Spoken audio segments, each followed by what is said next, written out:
Welcome to the How to Be Awesome at Your Job podcast, the show where brilliant professionals share how to sharpen the universal skills required to flourish at work. Enjoy more career fun, wins, meaning, and money with your host, Pete Makaitis.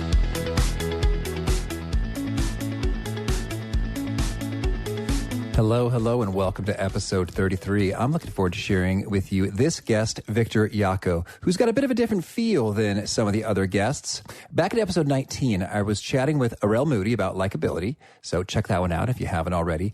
And he said, boy, it was funny how you just kept drilling into me for more tips and practices and tactics and things to do to increase likability.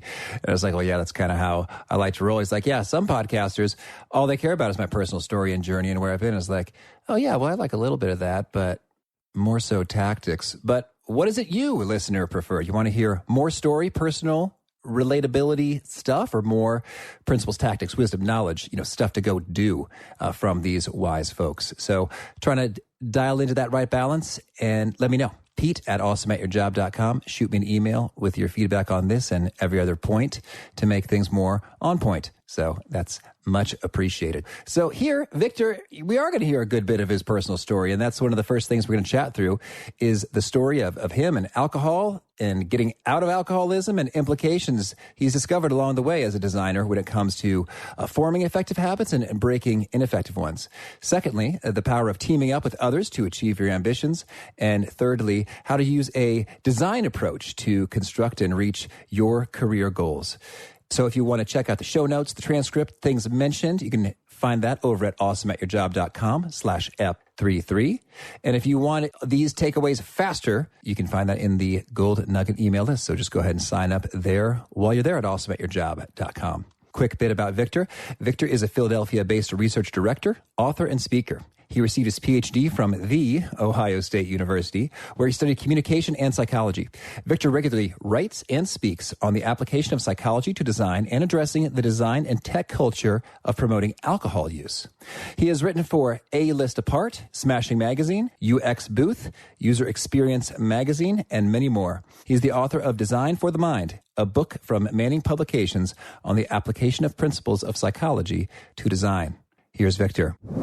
Victor, thanks so much for appearing here on the How to Be Awesome at Your Job podcast. Hey, Pete. Thanks for having me today. Now, I know you do a ton of interesting sort of design consultation and work with different clients. Could you maybe open us up by sharing a story of a design that was just wild, shocking, mind-blowing, funny? Well, so one example that I like to give when I talk about designing for psychology, which is sort of the area that I focus on, is not necessarily a design itself that was shocking, but the underlying idea that a high-level telecommunications executive had in a meeting one day was they have a payment portal. So imagine anything like your cell phone bill where you would go online and manage your cell phone account and make a payment, whatever.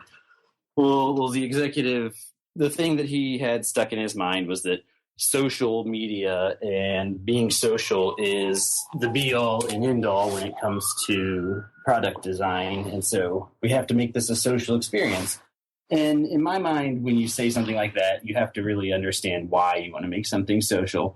But his whole motivation and his mantra was he wanted this online payment portal to be, quote, the Facebook of telecommunications management. And so I like to use that line in meetings when I talk about designing for social influence and social identity, because there really can't be a Facebook of telecommunications management. People aren't going to like the fact that you paid your cell phone bill. People aren't going to share the fact that you have 700,000 free minutes.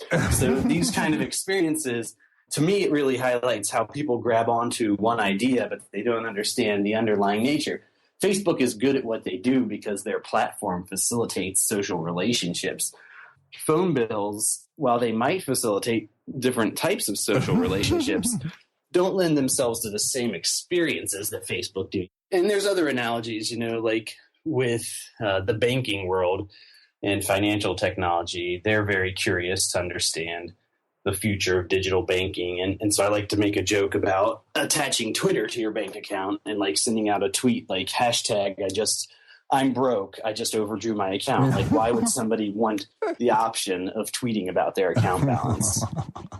Well, we're going in a lot of fun directions here. But I want to hear a little bit about your story. I think that this episode is going to feel a little bit different than some of the others because it's going to be a bit personal. I'm going to hear a bit about your perspective in encountering, alcoholism and sobriety, and then hearing what are some lessons, some takeaways associated with what forms habits and how can we design, because design's your jam, kind of good work, routines, structures, activities to get us kind of cruising in a good way with solid habits that propel being awesome at our jobs and avoiding dumb habits which make us, less energized or productive and more distracted. So I'll just kind of give it over to you. Can you tell us a bit of your story when it comes to the alcohol? Sure, Pete. Thanks. And thanks for setting it all up. I'm really happy to be on the show and to share my experiences with you and your listeners, because I hope that it can provide people who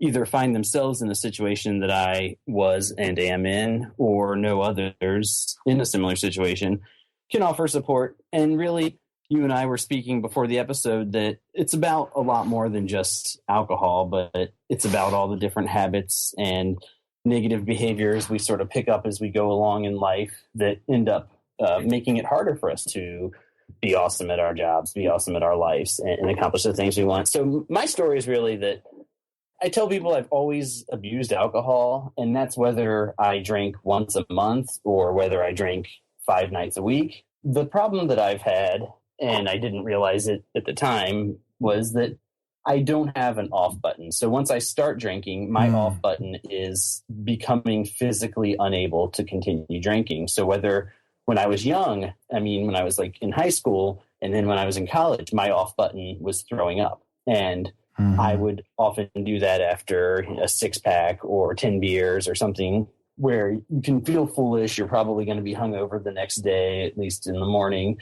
And then you go on with your life. But for whatever reason, when I entered, and so drinking wasn't a huge part of my life at that time either. You can drink, throw up, and then move on and accomplish a lot of other things. Like I was able to earn my PhD. I was able to start a family. I was able to do the things that I thought I wanted to do. And alcohol was playing more of a minor role. But as I got into my later 20s and into my 30s, sort of seemingly for no reason at all to me, my tolerance became really high. And I was able to drink 10, 15 more beers at a time. And I started doing it, and I started incorporating it into a routine. So I started doing it every Friday because it was my reward for finishing up the week. And then I would start to do it every Friday and Saturday because I would do something like go for a long run on Saturday. So certainly I earned it.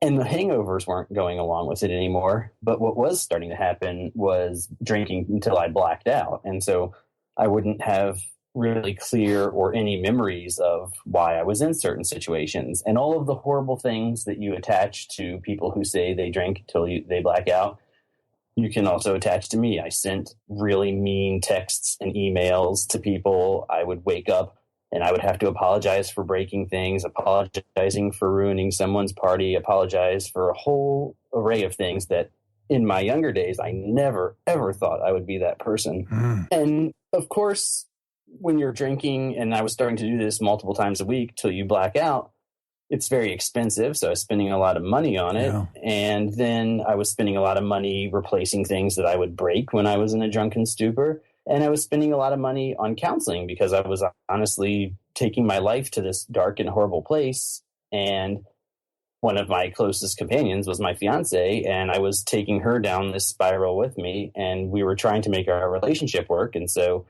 while I refused to acknowledge and blame myself for the drinking and take that out of the equation, my attempt at solving the problem was instead to go to counseling, both couples counseling and then eventually individual counseling. And that's really where I came to the realization through the help of the counselors that the drinking was the issue. I was the issue. I didn't need counseling to make my relationship with my fiance better. I needed to stop drinking and then start working on the relationship. And so I came to that realization through, on 2 consecutive days, 2 different counselors telling me, I really don't think I can work with you unless you agree to stop drinking while we're working on your issues.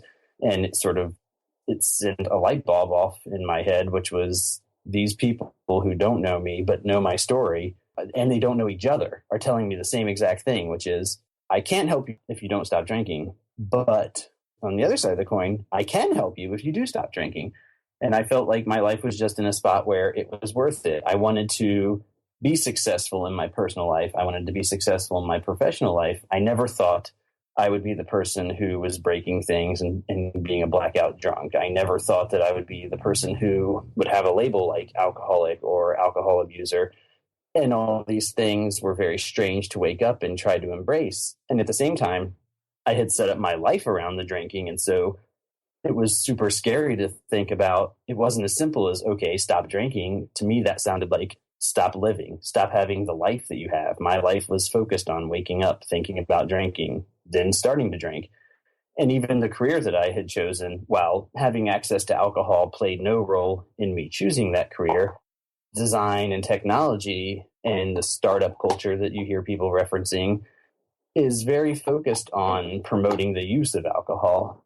And so something that I've been able to do since becoming sober is go on podcasts like yours and talk at conferences and write articles about the need to just raise awareness that we're not all cookie cutter in our ability to consume and be around alcohol, and particularly in the design and tech world, that we need to do more to create inclusive environments where, yes, there might be alcohol, but not everybody feels pressured to drink, or not everybody feels like the spotlight will shine down on them if they order a seltzer water and lime instead of something with hard liquor in it. And so that sort of catches you up to where I am today, and just working hard on both my personal and professional life and staying sober. I've got over 2 years of sobriety now. And in that time, I've really accomplished a lot of the goals that I had for myself when I was drinking, like writing a book and like getting a large promotion at work, and like starting. My fiance has now morphed into my wife, and we have a child together. And, I was able to repair the damage and the trust. And so for me, it feels like the real mark of success at this point is to continue trying to make the world, I guess, a little bit more accepting, a little easier for those who I know around me are probably going through something similar, or who just might have other situations where I can help make them feel more included.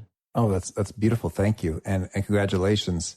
And there are numerous elements in there that I could kind of, connect to, relate to. And I'm thinking about how it's really handy in their story. Well, one, you were able to put together a pattern. Oh, two separate people who did not know each other, each told me something about a topic. It's me. and so I think that could happen when we do seek out feedback from others to get a perspective on something. And you do start to see those patterns the more you ask and reflect from folks. I also was intrigued by, you said you drank until you were physically unable to drink again. And I think I've done that at night. They are not the same thing, but there is a little bit of a connection. At night, there were times in which I continued watching Netflix until I was physically unable to continue watching Netflix. Yes. It's like I've conked out now. And binge watching is a term because it's a real thing where you gorge yourself on watching TV. It's very similar, I would say. It might not have the immediate physical negative impacts. You might not be in a separate state of like an altered state of thinking, but at the same time, you have put yourself in this situation where you're doing something that's not necessarily positive for you after a certain point, and you're overindulging. Indeed. And then there's all kinds of bad news about, blue light and melatonin and bad sleep associated with watching things late into the evening. And then that has all kinds of kind of spillover implications for being sleepy at work and all that. But I want to hear then, so you're successful in 2 years sober. Again, congratulations. And thank you. Your expertise is design. So tell us, how did you design a way out? What were some of the approaches and mindsets and things you did to overcome? So that's a great question. And I feel like I did, in reflecting I did have some real structure around how I first encountered sobriety. It didn't feel that way. When I first jumped into it, it felt like just I was taking a plunge, and I knew I wasn't going to be successful. I knew I didn't have it in me to accomplish it. But now I realize that you can design, and whether it's sobriety or whether it's something around binge watching TV or overeating or just any type of distraction where it's become so routine. So, I mean, a real example is for me when I was drunk, I would always, that sort of right before you pass out period, think, well, tomorrow I'm going to start writing a book. And I never got to that tomorrow because I was always drinking or drunk. And it's the same thing if you're binge watching TV and you're thinking, well, tomorrow I'll get started with that side project that's going to make my career in a better place. So I feel strongly the first component that any program where you need to change a large behavior is that you need support, and you need to sort of put yourself around other people that have done that. And for me, I went to Alcoholics Anonymous or AA, but it was at the advice of the counselors. And eventually I stopped going. I don't currently go. And I know that there's some people who have strong opinions one way or the other. So whether it's AA or something else, the piece that I feel like worked for me was that it put me in a setting where other people were experiencing the same thing, and they were all at different stages. So I could look at somebody who had been sober for 15 years and hear them say, yes, this is hard. This is hard as hell. It's still hard, but you can do it, because at day 1, day 2, and all the way up for the first 60 days or so, you wake up every morning thinking, what's going to be my excuse to go back to drinking? And so putting yourself in a setting where other people understand what you're going through, or even if they don't understand your exact situation, but they're aware that you're trying to change this behavior and they can offer you support, I think that's really important. You have your own power to sort of change that. And I think that self-help is a really positive category when it comes to reading and listening to podcasts and radio shows. And so I advocate that really strongly. And then setting goals. That was something that was critical for my success and staying successful. Was I always had small and longer term goals. And I mean, I still do. And I had to set small goals, like writing an article or like just writing a blog post for the company that I work for. And then that started to snowball into creating a longer term goal, writing a book. And now maybe I'll do that again, or something different, speaking about psychology and design, speaking about dealing with alcohol abuse and productivity. Lovely. So, and that is interesting. And so I'd like to talk a bit. I think there's really also some overlaps there when it comes to, overcoming or breaking an addiction or bad habit, and also establishing good habits. So when you talk about setting goals and having support, I mean, that reminds me of my second book, Team Up. It wasn't a huge seller. If any listener wants one, I could probably send you one. Team Up, becoming accountable to your dreams. And I was proud of it, and it was meaningful. And it was all about how folks can support one another by, if you establish your goals, you share that with each other, you get a good sense of support and encouragement and butt kicking when you need it. And it just propels you forward in some all kinds of powerful ways. So I'm a huge advocate for accountability groups, for whether you're trying to do more exercise or prayer or building a good habit at your workplace or conducting initiative wherever it be. So tell us then, when it comes to psychology and design, what are some means of designing structures or environments to get going in establishing good habits, things you want to start doing? Yeah, that's a great point or question. That a lot of what we use on a regular basis has this underlying psychology that it's tapping into, and whether or not the designers specifically went out. So, for example, Facebook taps into our desire to create this social identity. I can't speak on behalf of Mark Zuckerberg whether he was using social identity theory, which is a psychological theory of how people interact socially, when he created that experience. But what it plays out and does is it sort of acknowledges the psychological principles that exist when you take a higher level look at why it's successful. And so one way of looking at it is, whether it's using a digital design or using a pencil, we want people to use the thing we create. And that's all about behavior and behavioral psychology. And there's a lot of literature out there about why people engage in behaviors and how we can get them to either change their behaviors or support those behaviors. And one specific theory that I write about is called the theory of planned behavior. And it just talks about decisions that people make when they have information available and they understand what the outcomes are going to be, that they're usually, it's a combination of three different factors is going to determine whether or not somebody engages in a behavior. So let's say uses your website to make a payment online or purchase something through Amazon.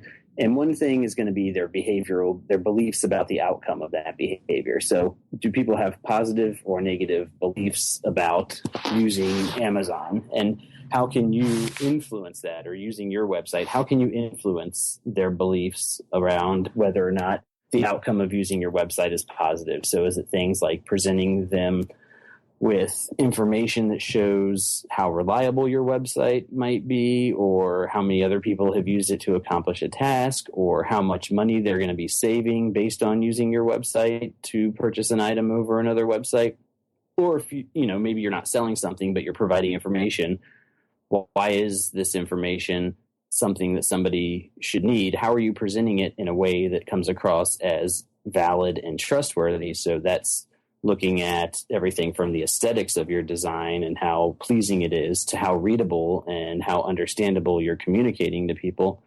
So that's one component of what leads to people making a decision around using something or not. And then another huge component is, do people consider the behavior to be a social norm? And so if it's something like Amazon's sort of a low-hanging fruit when it comes to examples, because most people are familiar with it and most people have used it. So let's say, you aren't violating social norms if you say, I just bought something on Amazon. But let's say you have a new website and you're competing with Amazon. You need to shift then the conversation around who is using your product and why, to show people that, other people that I either admire or relate to or want to be like are using this product to accomplish the task, so that they have what's considered to be a social norm around using your product. And there's a lot of ways to do that. Again, you can use things like rating systems or displaying. Some websites will pop up. I was recently booking some travel, and the travel website that I was using, while I was using it, I travel to fun places like Columbus, Ohio. Oh, yeah. So while I was on there, it comes up with this little pop-up that says, 500 other people today are looking for flights to Columbus. And that's supposed to do two things. That's supposed to tap into a sense of urgency for me, which would be like, oh no, if 500 other people are looking for flights, I want to get the best deal, so I better buy now. But then it's also supposed to show me, oh, hey, 500 other people are literally using this same tool to book their flight. This must be a very socially acceptable way of booking a flight. So I'm feeling a lot more comfortable now about using this website to do it. I see. So it's sort of like trying to tap into the social piece and getting people to really believe that using your website or reading your books is a social norm among people that they consider themselves to be like. And then the third piece for planned behavior is called control. And it's really, do people believe that they're in control of the outcome of what's going to happen when they use your product? So part of it can be that your product makes people feel more in control of a situation. So thinking to the travel website example, does the travel website make me feel more in control because it aggregates a whole bunch of different airlines into one search engine and shows me their prices, versus I have to go to 15 different airline websites and create a spreadsheet to try to track the different prices of flights and the different times. So by showing me that, oh, hey, we're aggregating all this information and presenting it to you in an easy to digest way, they're trying to make me feel more in control of the situation. And that should then tap into my, hey, when I use website X, I have more control over my travel. And oh, look, not only can I book a flight, but I can book a hotel and a car on the same site. Now I'm in full control and I don't ever have to leave the comfort of this one web property. So Travel is probably an easy example as well, but are there other ways where you can show people how using your product, whether or not you're selling them something, actually puts them or gives them a greater sense of control of an outcome? Control has multiple levels, and you can also show people that using your product has ultimately led to the best decision for them. And that can be things like displaying information at the end that says, you saved X versus using another website, or you've got access to 700 more articles on this specific topic by using this database versus another database. In terms of, it's really just showing people that when you've used a product, when you're on a website, when you're using something that's designed specifically to give them greater control over their situation, how you're doing that. Don't be indirect. Be very blunt about what you've created is good, and surface that information so that people can say, I'm going to keep using your website, or I'm going to keep using your smartphone application because I believe it gives me greater control over whatever the topic that your product is about is related. Have you given some thought for how, these particular design principles associated with, websites and marketing experiences apply to designing your own behavioral changes? Oh, yeah, absolutely. Going to those, the theory of planned behavior actually comes out of psychological literature that was funded from healthcare providers and like the Center for Disease Control, in trying to look at how we can insert opportunities for people to do things like stopping smoking and other kind of health-related behaviors. So when you think about it from not even a digital perspective, but just like, designing your own sobriety, what is my behavior belief around the behavior of drinking? Well, when I was actively abusing alcohol, my belief was, this is something that I need to do. This is something that leads to a better outcome for me. When I'm drinking, I'm more creative, I'm happier. And so I had to shift those beliefs, and that's not an easy thing to do. Shifting your belief is probably one of the hardest things to get people to do. And so how do I start to believe things like not buying alcohol, not drinking, are actually going to lead to positive outcomes in my life?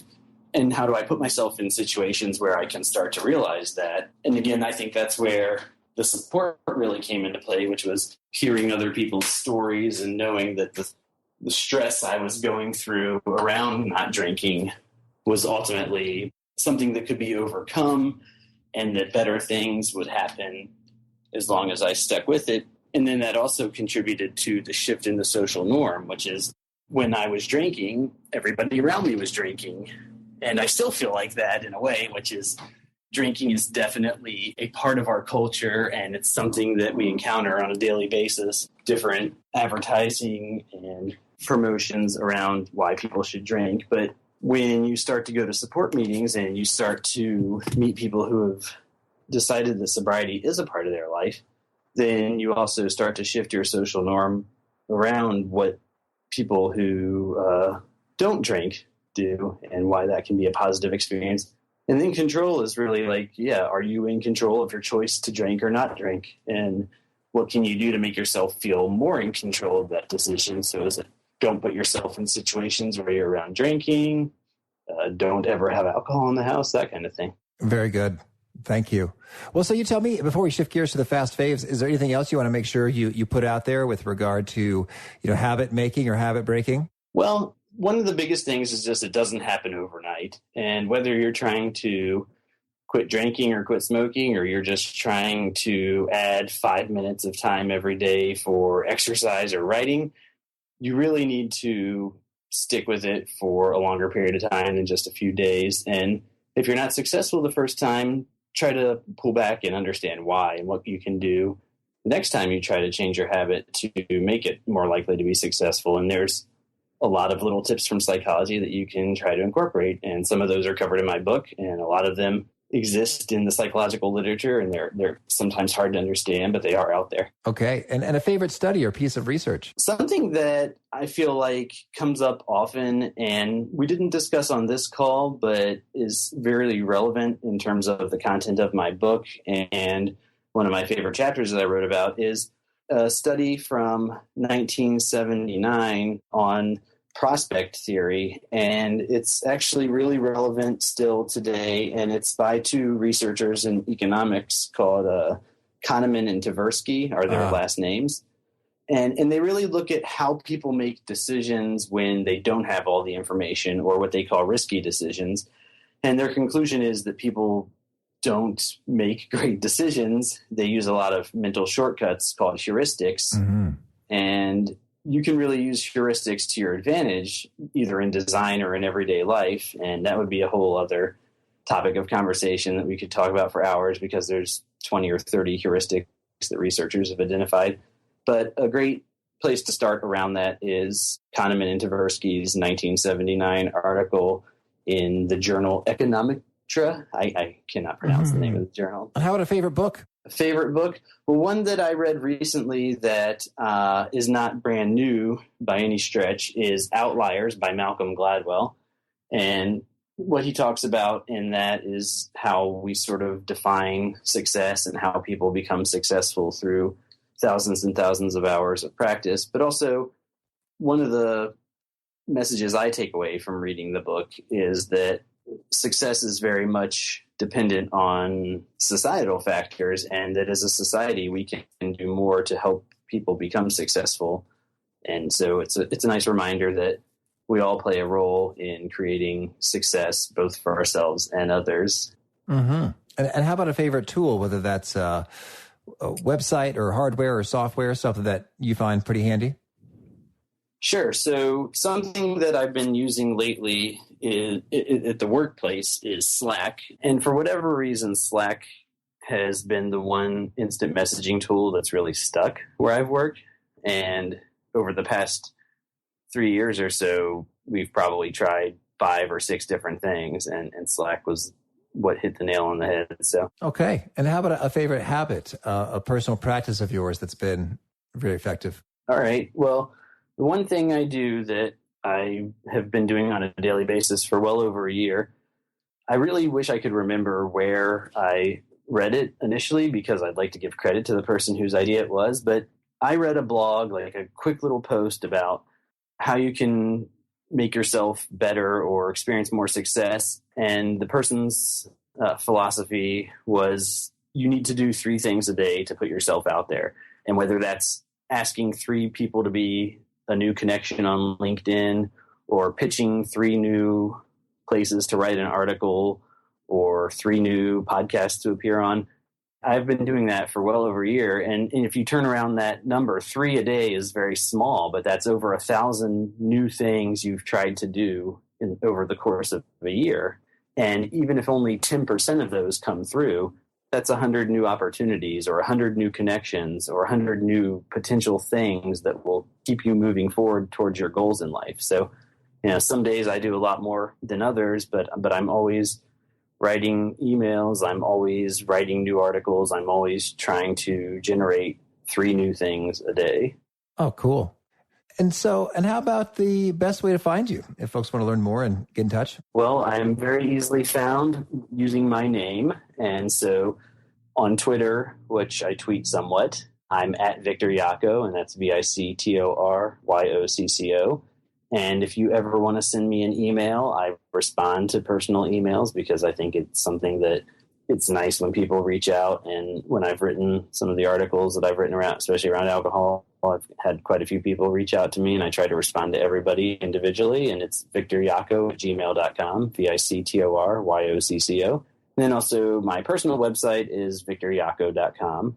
And if you want to connect with me on LinkedIn, just look for Victor Yocco as well. And I will gladly connect with anybody. Oh, got it all. And how about a favorite, a call to action or parting challenge for those seeking to be more awesome at their jobs? Sure. I would say look at something that you currently feel like is a distraction, and take 10 days to go completely without that. Just cleanse yourself from whatever it is. If it's binge watching Netflix, if it's laying on the couch thinking about the fact that you'd like to get started with a new project, force yourself for 10 straight days not to engage in that distraction. And then take a look at whether or not you've managed to start filling that time up with productivity. And I would challenge you to do that, because that's really what happened to me. Is I would do that. I would do a 10-day cleanse of what you feel like is your current distraction, and see what you start to fill that time with, and see if that might truly lead you to pursuing a passion and becoming more awesome at what it is you do. Oh, lovely. Well, Victor, thanks so much. This has been a ton of fun, and I wish you much luck with the book and all the other things that you're going after here. Thank you, Pete. And if you don't mind, I'll give you a code that you can put up on your page for listeners of this show, and it'll allow them to get a discount of 39% off the book if they should choose to purchase it through my publisher. Oh, sure. Discounts are good. Yes, thank you. Awesome. Well, thank you very much for having me today, Pete. I've enjoyed talking. Oh, me too. Well, I hope you enjoyed hearing from Victor there. And again, love your perspective, feedback on, do you like the style where we get to more in-depth on the personal stories of the guests? Shoot me a note at pete@awesomeatyourjob.com, and check out the show notes, transcripts, things mentioned and linked over at awesomeatyourjob.com/ep33. Thanks, and hope to catch you next time. Bye-bye. Thanks for joining us for today's episode. To get the most out of this conversation, visit awesomeatyourjob.com to find today's show notes, transcript, and infographic summary cheat sheet. For more entertaining professional skill sharpening, be sure to subscribe to catch the next episode of How to Be Awesome at Your Job.